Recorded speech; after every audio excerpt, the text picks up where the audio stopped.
तर नमस्कार विद्यार्थी मित्रांनो आणि पालकांनो.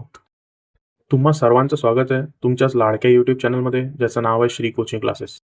या व्हिडिओच्या माध्यमातून मी पुन्हा एकदा एक नवीन कन्सेप्ट तुमच्यासाठी घेऊन आलो आहे.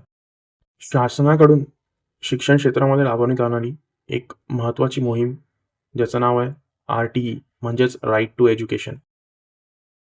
RTE म्हणजे नेमके काय? याचा फायदा काय?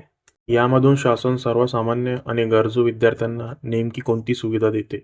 अशा असंख्य प्रश्नांची उत्तरं तुम्हाला या व्हिडिओमधून मिळणार आहे. हा व्हिडिओ शेवटपर्यंत नक्की बघा आणि आवडेल तर इतरांना शेअर सुद्धा करा. RTE म्हणजे राईट टू एज्युकेशन, म्हणजेच मराठीमध्ये शिक्षण अधिकार कायदा. बालकांचा मोफत आणि सक्तीच्या शिक्षणाचा अधिकार कायदा 2009, जो 6 ते 14 वयोगटातील मुलांना मोफत आणि सक्तीचे शिक्षण मिळवून देतो. विशेषतः आर्थिकदृष्ट्या दुर्बल आणि वंचित घटकांसाठी खासगी शाळांमध्ये 25% जागा राखीव ठेवतो, जेणेकरून कोणीही शिक्षणापासून वंचित राहू नये.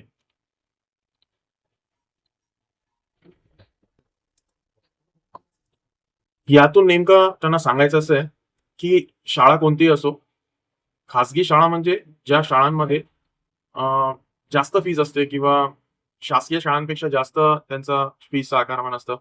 अशा शाळांमध्ये 25% जागा मित्रांनो या आरक्षित ठेवल्या जातात. RTचे मुख्य पैलू: पूर्ण रूप राईट टू एज्युकेशन, शिक्षणाचा अधिकार. याचा उद्देश काय? तर 6 ते 14 वयोगटातील सर्व मुलांना मोफत आणि सक्तीचे प्राथमिक शिक्षण देणे. मुख्य तरतूद काय?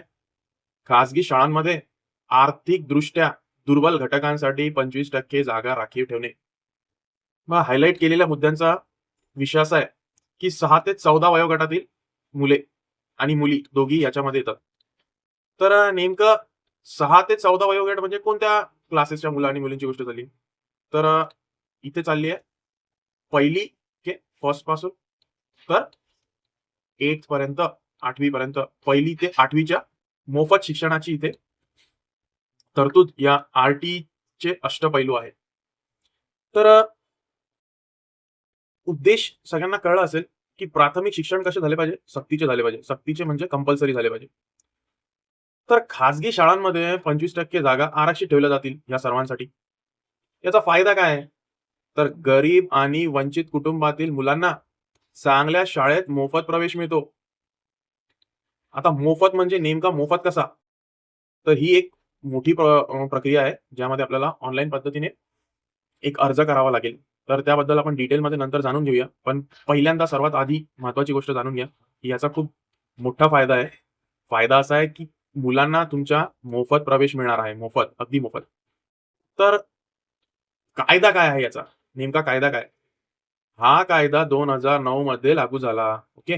2009 मध्ये या कायद्याची सुरुवात झाली आणि भारतीय संविधानाच्या कलम 21 अंतर्गत तो येतो.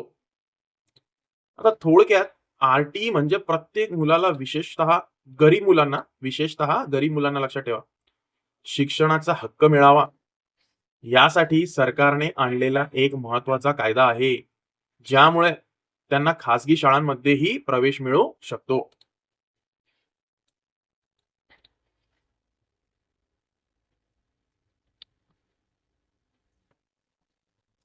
तर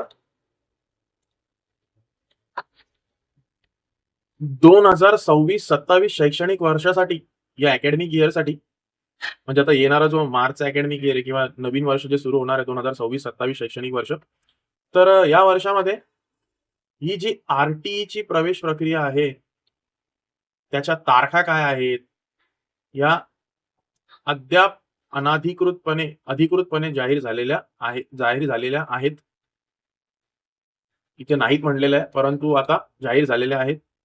तर मला असं वाटतंय, की शाळांची नोंदणी इथे सुरू झालेली आहे.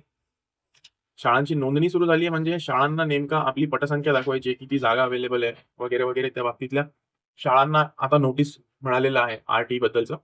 तर लवकरात लवकर मला असं वाटतं 20 तारखेच्या आत, जानेवारीच्या 20 तारखेच्या आत विद्यार्थी मित्रांनो आणि पालकांनो, आपण सुद्धा या RTच्या फॉर्मचा जे काही सुरुवात आहे भरायची ते तुम्ही करू शकता.